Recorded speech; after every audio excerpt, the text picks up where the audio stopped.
नमस्कार शेतकरी मित्रांनो, खूप मोठी ब्रेकिंग न्यूज येत आहे।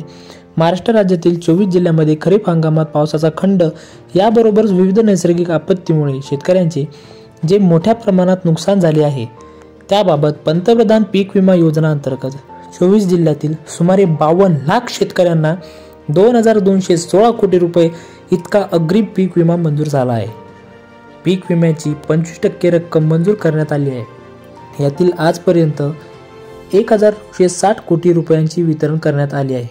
त्याचबरोबर सुमारे 634 कोटी रुपयांची वितरण सुरू आहे, अशी माहिती आज मीडियाला कृषी मंत्री धनंजय मुंडे यांनी एका इंटरव्ह्यूमध्ये दिली।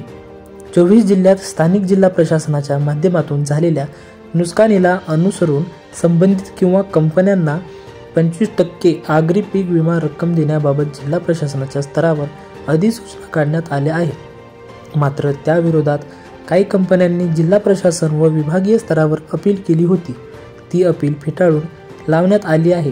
काही विमा कंपन्यांनी राज्यस्तरीय तांत्रिक सल्लागार समितीकडे अपील केली आहे।